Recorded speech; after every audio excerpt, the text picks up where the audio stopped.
جب رحمت عالم صلی اللہ علیہ وسلم نے 28 رجب المرجب کو بیت اللہ کے اندر غم زدہ حالت میں بیٹھے ہیں، ابو جہل قریب آیا، اس نے کہا کہ آپ اتنے غمگین کیوں بیٹھے ہیں؟ آپ صلی اللہ علیہ وسلم نے فرمایا کہ مجھے رات کو لے کر جایا گیا۔ پوچھا کہاں؟ فرمایا میں فلسطین گیا ہوں، بیت المقدس میں گیا ہوں، عرش بری پہ گیا ہوں۔ ابو جہل مسکرانے لگا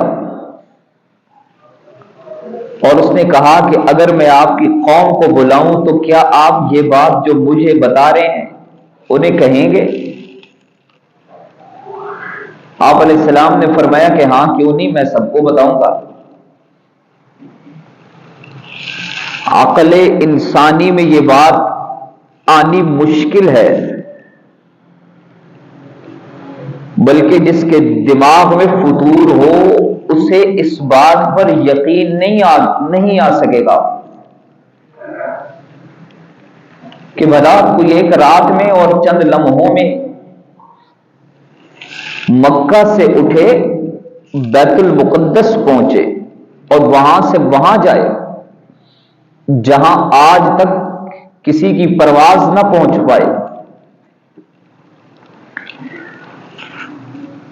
آج کے اس جدید ترین دور میں لوگوں کی سواریاں خلائی شٹل تو چاند تک پہنچ پاتے ہیں اور وہ اس پہ بڑے فخر کرتے ہیں۔ لوگ نازاں ہیں، لوگ نازاں ہیں کہ وہ حد یقین تک پہنچے،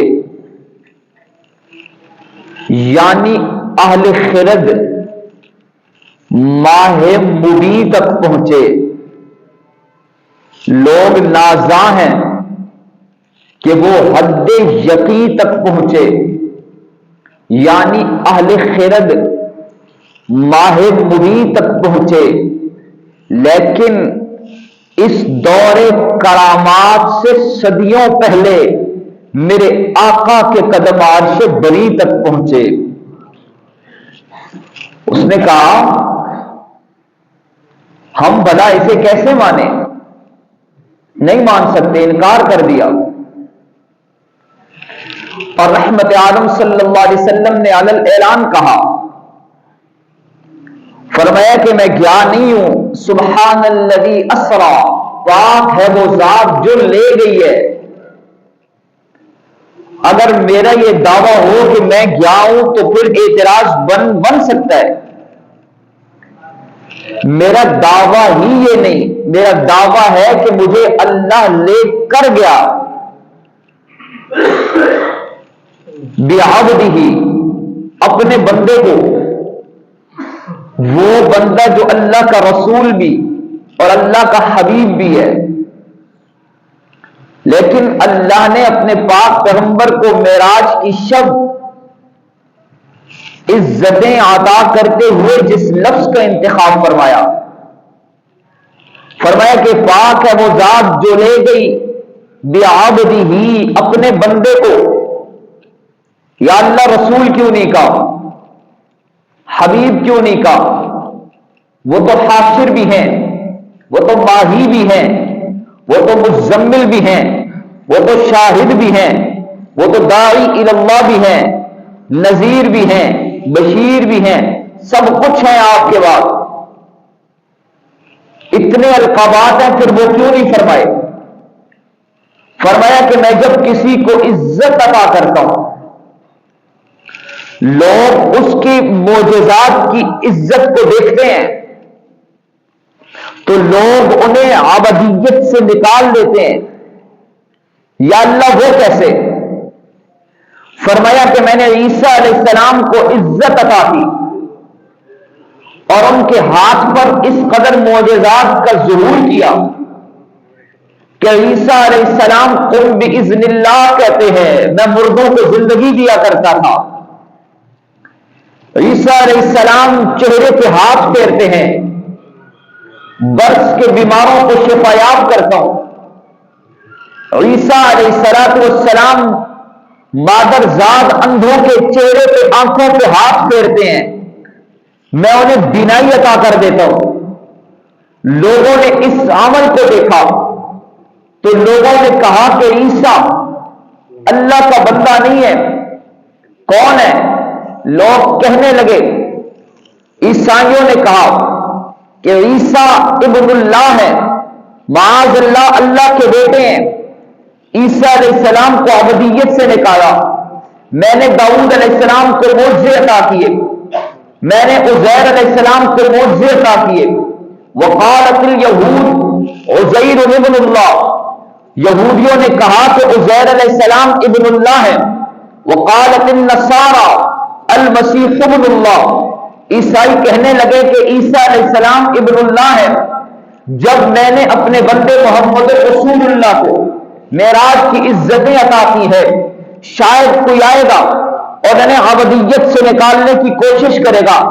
آج کی رات میں اعلان کر کے کہہ رہا ہوں، سبحان الذی اسری بعبدہ لیلا من المسجد الحرام الى المسجد الاقصى الذي باركنا حوله لنريه من آیاتنا۔ پاک ہے وہ ذات جو لے گئی اپنے بندے کو لے کر گئی ہے۔ اور حضور پاک صلی اللہ علیہ وسلم یہاں مکہ سے ام ہانی کے گھر سے روانہ ہوئے، اللہ کی قدرت کے مناظر دیکھتے ہوئے چلے جا رہے ہیں، راستے سے گزر رہے ہیں۔ آپ علیہ السلام نے ایک بڑھیا کو دیکھا، انتہائی خوفناک ترین شکل ہے، بکھرے ہوئے بال ہیں، حضور کی راہ پہ وہ کھڑی ہے۔ پاک پیغمبر کو اس نے اپنی طرف بلانا چاہا، آواز دی، جبرائیل امین نے عرض کی کہ یا رسول اللہ، اس کی طرف التفات مت فرمائیے، دیکھیے بھی مت، توجہ بھی نہ دیجیے، جواب بھی نہ دیجیے، آگے بڑھ جائیے۔ جبرائیل حضور کو لے کے آگے نکل رہے ہیں، حضور آگے چلے گئے۔ راستے کے کنارے میں ایک بوڑھا جا رہا تھا، اس بوڑھے نے آپ علیہ السلام کو اپنی طرف متوجہ کیا، بلایا، سلام کیا۔ آپ علیہ السلام سے جبرائیل امین نے کہا اس کی طرف التفات مت فرمائیے، آگے بڑھیے۔ حضور آگے بڑھے، آگے تین شخص کھڑے ہیں، تین بزرگ کھڑے ہیں۔ ایک بزرگ کہنے لگے السلام علیکہ یا اول، دوسرے نے کہا السلام علیکہ یا آخر، تیسرے نے کہا السلام علیکہ یا حاشر۔ جبرائیل امین نے عرض کی یا رسول اللہ ان کا جواب دیجئے۔ پھر آپ علیہ السلام کو یہ بتایا گیا یا رسول اللہ وہ جو بوڑھی آپ کے راستے میں عورت کھڑی تھی بکھرے ہوئے بالوں کے ساتھ، انتہائی وحشتناک صورت کے ساتھ، یا رسول اللہ وہ دنیا تھی اور دنیا نے آپ کو اپنی طرف توجہ کرنا چاہا، آپ نے اس کی طرف توجہ نہیں فرمائی۔ یہ آپ کی امت دنیا کی محبت میں گرفتار نہیں ہوگی، اگر آپ توجہ فرماتے آپ کی امت گمراہ ہو جاتی۔ یا رسول اللہ جیسا کہ ایک بوڑھا شخص اس کی موت کا وقت قریب ہوتا ہے، بالکل اسی طرح دنیا اپنی عمر کے اختتام پر پہنچ چکی ہے، بڑھاپے کے عالم میں ہے، بس تھوڑا عرصہ باقی ہے، اللہ دنیا کو ختم فرما دیں گے۔ یہ بوڑھا شخص جس نے آپ کو اپنی طرف متوجہ کیا یہ شیطان تھا، آپ نے اس کی طرف بھی التفات نہیں فرمایا۔ وہ تین شخص جنہوں نے آپ کو سلام کیا ہے، پہلے شخص ابراہیم خلیل اللہ ہے، دوسرے شخص موسیٰ کلیم اللہ ہے، تیسرے شخص عیسیٰ روح اللہ ہے۔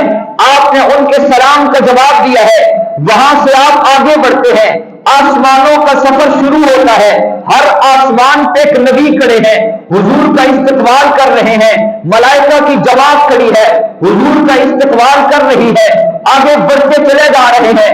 فرمایا امام الانبیاء صلی اللہ علیہ وسلم نے، میں آگے جا رہا تھا، میں نے دیکھا ایک جگہ پہ میں نے دیکھا گنبد کی طرح بہت بڑے بڑے دہتے ہوئے آپ کے شعلے بلند ہو رہے ہیں، آپ کے تندور ہیں ان سے شعلے بلند ہو رہے ہیں، چند لوگوں کو ان شوروں میں آگ اوپر کو اٹھاتی ہے، اوپر کنارے پہ لے کر آتی ہے، پھر شورے بجھ جاتے ہیں، وہ پھر اس کی گہرائیوں میں جا کے گر جاتے ہیں، پھر دوبارہ انہیں اٹھایا جاتا ہے۔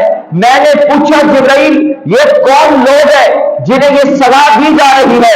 جبرائیل امین نے عرض کی یا رسول اللہ یہ آپ کی امت کے زانی مرد ہیں، زانی عورتیں ہیں جنہوں نے زنا کیا تھا، اللہ انہیں یہ سزا دے رہے ہیں، وہ ہمیشہ جہنم کی آگ میں ہی پگھلتے رہیں گے، اوپر آتے رہیں گے، گہرائیوں میں گرتے رہیں گے۔ وہاں سے آگے بڑھتے ہیں، آگے گنبد کی طرح ایک شخص کو دیکھا جس کا پیٹ بڑا ہوا ہے اور پیٹ کے اندر سانپ ہے، اور وہ سانپ اندر سے اسے ڈس رہا ہے، اور وہ اندر کا سانپ نظر آ رہا ہے اور اسے بار بار کاٹ رہا ہے، اور وہ اس کی تکلیف سے چیختا ہے، چلاتا ہے۔ میں نے پوچھا جبرائیل یہ کون ہے جسے یہ عذاب دیا جا رہا ہے؟ جبرائیل امین نے عرض کی یا رسول اللہ یہ وہ لوگ ہیں جو جھوٹی گواہیاں دیا کرتے تھے، جھوٹے مقدمات میں جھوٹے گواہ بن کے کھڑے ہو جایا کرتے تھے۔ اے کاش میرے ملک کی عدالتوں میں میرے پاک پیغمبر کی معراج کی رات کی یہ حدیث کو سنائے، بتائے، انہیں سمجھائے، انہیں یہ پیغام بتائے کہ اللہ کے نبی نے رات کی تاریکی میں وہاں یہ نظارہ دیکھا ہے، پاک پیغمبر کی زبان سچی ہے، حضور کا فرمان سچا ہے۔ میرا اور آپ کا یہ ایمان ہے کہ زبان نبوت سے نکلا ہوا ایک ایک لفظ سچا ہے۔ میرا اور آپ کا آنکھوں سے دیکھا ہوا جھوٹا ہو سکتا ہے، نظام کائنات درہم برہم ہو سکتا ہے، لیکن حضور پرنور کی زبان سے نکلا ہوا کوئی جملہ، کوئی لفظ، کوئی پیشن گوئی غلط نہیں ہو سکتی۔ یہ عذاب دیا جا رہا ہے، وہاں سے آگے بڑھتے چلے جا رہے ہیں۔ پہلے آسمان پر انبیاء ہیں، دوسرے آسمان پر انبیاء ہیں، تیسرے آسمان پر انبیاء ہیں، حضور جاتے ہیں، ہر نبی کہتا ہے السلام علیکم یا اخی، مبارک مرحبا بھی اخی، اے اللہ کے پاک پیغمبر آپ پر سلامتی ہو، ہمارے بھائی آ گئے۔ ہر نبی حضور سے ملتے ہیں۔ آپ نے یوسف علیہ السلام سے ملاقات کی اور فرمایا کہ میں نے یوسف کو دیکھا، دھرتی کا آدھا حسن پہ اللہ نے تنہا یوسف کو عطا کر دیا تھا۔ حضور آگے بڑھتے چلے گئے، یہاں تک کہ پہلے آسمان سے بلند ہوئے، دوسرے آسمان سے بلند ہوئے، تیسرے آسمان سے بلند ہوئے، وراء البراء ہوتے گئے، ساتویں آسمان پر پہنچتے ہیں۔ ساتویں آسمان پر ایک بوڑھا شخص ہے جو بیت المعمور کے ساتھ پیٹ لگائے بیٹھا ہوا ہے، ایک بزرگ شخص ہے جو بیت المعمور کے ساتھ، بیت المعمور بیت اللہ کی بالکل سین میں ساتویں آسمان پر فرشتوں کا قبلہ ہے، جہاں فرشتے طواف کرتے ہیں، یہاں انسان طواف کرتے ہیں، وہاں فرشتے طواف کر رہے ہیں، اور وہ اس قبلے کے ساتھ پیٹ لگا کے بیٹھے ہوئے ہیں۔ جبرائیل امین نے عرض کی یا رسول اللہ آپ آگے بڑھیے، ان کو سلام کیجئے۔ حضور آگے بڑھتے ہیں، ان سے مصافحہ کرتے ہیں، وہ اٹھتے ہیں، گلے ملتے ہیں، اور وہ یہ کہتے ہیں کہ یا رسول اللہ مرحباً، آپ کو مبارکباد، آپ یہاں تک تشریف لائے، اللہ نے آپ کو یہ عزت دی ہے۔ یا رسول اللہ اپنی امت کو میرا یہ پیغام دیجیے گا، ہم اپنے بیٹے کو مرحبا کہتے ہیں۔ جبرائیل امین نے بتایا وہ حضرت ابراہیم خلیل اللہ تھے جو حضور کے دادا تھے، انہوں نے مرحبا کہا اور انہوں نے یہ پیغام دیا یا رسول اللہ آپ واپس جائیں گے اپنی امت کو میرا سلام کہیے گا۔ علماء نے لکھا ہے جب معراج کا یہ واقعہ بیان کیا جائے اور یہ بات بتائی جائے کہ جبرائیل امین کی وساطت سے حضور علیہ السلام نے ابراہیم علیہ السلام سے ملاقات کی، ابراہیم علیہ السلام نے حضور کی امت کو سلام بھیجا، امت پر لازم ہے کہ وہ ابراہیم علیہ السلام کے سلام کا جواب دے اور یہ کہے وعلیکم السلام، اے اللہ کے پاک پیغمبر آپ پر بھی سلامتی ہو۔ اور ابراہیم علیہ السلام نے یہ کہا کہ اے میرے پاک پیغمبر امت کو یہ پیغام دیجیے گا، بتا دیجیے گا کہ الجنت قیان، جنت ایک ویران ایسی جگہ ہے جہاں درخت آپ خود لگائیں گے، اور امت کو یہ پیغام دیجیے گا کہ سبحان اللہ الحمدللہ ولا الہ الا اللہ واللہ اکبر، یہ جنت کے درخت ہے، تم جتنا زیادہ تسبیحات پڑھو گے جنت میں اتنے درخت لگتے چلے جائیں گے، یعنی تمہاری جنت اتنی سرسبز ہوگی، جنت کا جو محلے وقوع ہے، محلات سے آگے بڑھتا ہوا جو ایریا ہے اس کو سرسبز کرنے کے لیے، اس کی باؤنڈری بنانے کے لیے تسبیحات سے وہاں پہ درخت لگاتے چلے جاؤ گے، جنت سرسبز ہوتی چلی جائے گی۔ وہاں سے حضور آگے بڑھتے ہیں، سدرۃ المنتہا پہ پہنچتے ہیں۔ سدرۃ المنتہا ایک بیری کے درخت کو کہا جاتا ہے جو بہت عظیم ہے، بلند والا ہے، اس کی جڑیں ساتویں آسمان پر ہے اور اس کی عظمت کی کوئی انتہا نہیں ہے۔ حضور وہاں پہنچتے ہیں، آپ کے ساتھ جبرائیل امین نے عرض کی، یا رسول اللہ یہ مقام سدرۃ المنتہا کہلاتا ہے اور اس مقام سے آگے اللہ کی کسی مخلوق کو جانے کی اجازت نہیں، یہاں سے آگے آپ تنہا جائیں گے۔ آپ علیہ السلام جب واپس آئے، یہ معراج کا واقعہ سنایا، سدرۃ المنتہا پہ جبرائیل امین علیہ السلام کی یہ بات بتائی کہ وہاں سے آگے میں تنہا جاؤں۔ حضور یہ باتیں بتا رہے ہیں، صحابہ سن رہے ہیں، خوش ہو رہے ہیں، لیکن ابو بکر صدیق زاروں قطار روتے چلے جا رہے ہیں۔ آپ علیہ السلام نے پوچھا، ابو بکر روتے کیوں ہو؟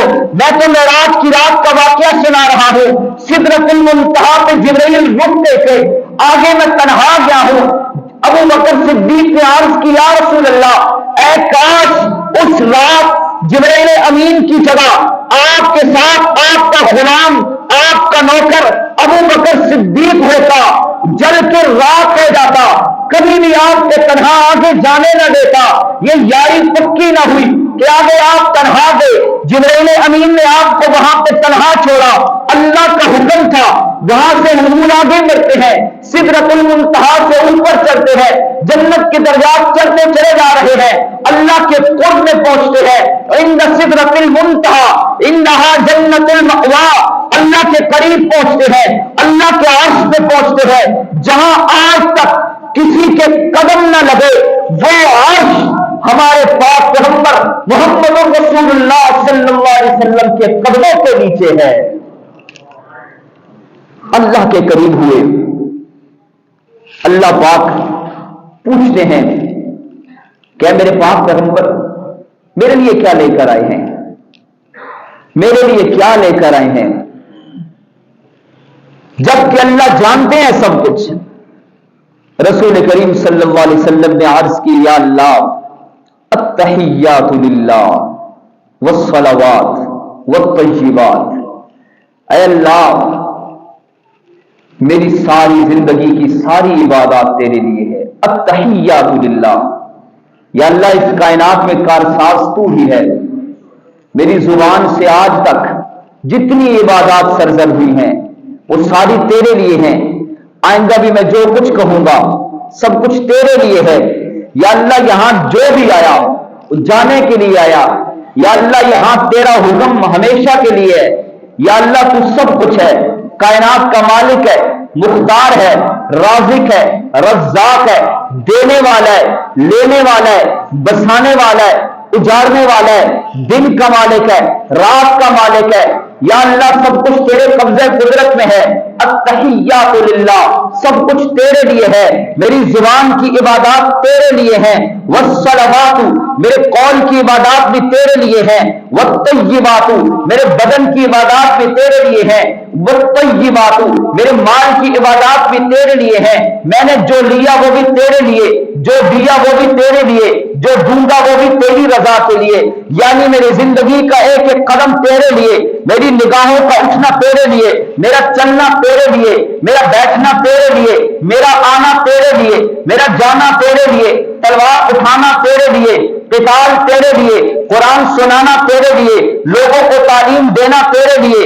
یا اللہ التحیات للہ والصلوات والطیبات، یہ تین تحفے ہیں میں تیرے دربار میں پیش کرتا ہوں۔ اللہ پاک نے جواب دیا، اے میرے پاک پیغمبر جب یہ سب کچھ تیرا میرے لیے ہے تو وہ التحیات للہ والصلوات والطیبات، السلام علیک ایھا النبی ورحمۃ اللہ وبرکاتہ، اس کے جواب میں میری بھی تین رحمتیں تیرے لیے ہیں۔ السلام علیک ایھا النبی، اے میرے پاک پیغمبر تجھ پر میری سلامتی نازل ہو، میری سلامتی بھی تیرے لیے ہے۔ ورحمت اللہ، میری رحمتیں بھی تیرے اوپر نازل ہو رہی ہیں، وبرکاتہ، میری برکتیں بھی تیرے اوپر نازل ہو رہی ہیں۔ جب کوئی سلام کرتا ہے، اللہ جب کسی کو سلام کرتا ہے، اللہ کے سلام کا جواب ہے والسلام علیہ، مجھ پر سلامتی ہو۔ اللہ نے عیسیٰ علیہ السلام پر سلام بھیجے، جواب ملا والسلام علیہ۔ جبکہ حضور پاک صلی اللہ علیہ وسلم کو جب اللہ نے سلام پیش کیا ہے، آپ علیہ السلام نے جواب دیا السلام علینا۔ عرشوں پر اللہ کے پاس آپ علیہ السلام کو اپنی امت یاد آ گئی، جواب تو یوں دینا چاہیے تھا والسلام علیہ، مجھ پر سلامتی ہو، لیکن حضور پاک صلی اللہ علیہ وسلم نے فرمایا میں جو اپنی امت کو تنہا چھوڑ کے یا اللہ تیرے قرب میں آ گیا ہوں، تنہا مجھ پر تو نے رحمت کی ہے، سلامتی کی ہے، تنہا مجھ پہ برکتیں نازل کی ہے، لیکن السلام علینا میں اپنی ساری امت کو وجدان میں شامل کر کے السلام علینا، یا اللہ تنہا مجھ پر نہیں بلکہ میری خاطر مار کھانے والے بلال پر بھی، میری خاطر آنے والی ساری امت پر تیری سلامتی نازل ہو۔ وعلی عباد اللہ الصالحین، نیک لوگوں کو الگ الگ بیان کیا، وعلی عباد اللہ الصالحین، اے اللہ نیک لوگوں پر بھی تیری سلامتی ہو۔ یہ تحفے اللہ نے دیے۔ پھر آپ علیہ السلام نے فرمایا اشہد ان لا الہ الا اللہ، یا اللہ میں گواہی دیتا ہوں کہ تیرے سوا کوئی عبادت کے لائق نہیں ہے۔ اللہ پاک نے فرمایا واشہد ان محمدا عبدہ ورسولہ، میرے پاک پیغمبر تو میری گواہیاں دے، میں تیری گواہیاں دیتا ہوں، میں گواہی دیتا ہوں کہ تو میرا بندہ بھی ہے، میرا رسول بھی ہے۔ نماز کا تحفہ لائے ہیں۔ معراج سے پہلے 2 نمازیں تھیں، ایک طلوع آفتاب کے وقت اور ایک غروب آفتاب کے وقت۔ اللہ نے 50 نمازوں کا تحفہ دیا، اور وہ کرتے کراتے پھر 5 نمازیں ہوئی۔ تو جب آخری بار حضور علیہ السلام اللہ کی بارگاہ میں حاضر ہوئے اور کہا یا اللہ کچھ اور کمی کر دیجئے، اللہ پاک نے فرمایا کہ میرے پاک پیغمبر 5 نمازیں ہیں، میری بات وہی ہے جو 5 پڑھے گا ثواب اور اجر 50 کا عطا کروں گا۔ ہم اپنی عطاؤں میں کمی نہیں کریں گے۔ حضور عرشوں سے معراج کی رات نماز کا تحفہ لے کر آئے۔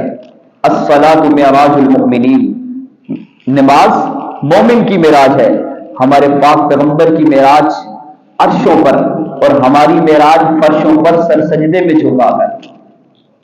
ہوں خاک مگر عالم انوار سے نسبت ہے، ہوں خاک مگر عالم انوار سے نسبت ہے، میں کچھ بھی نہیں ہوں بس سرکار سے نسبت ہے۔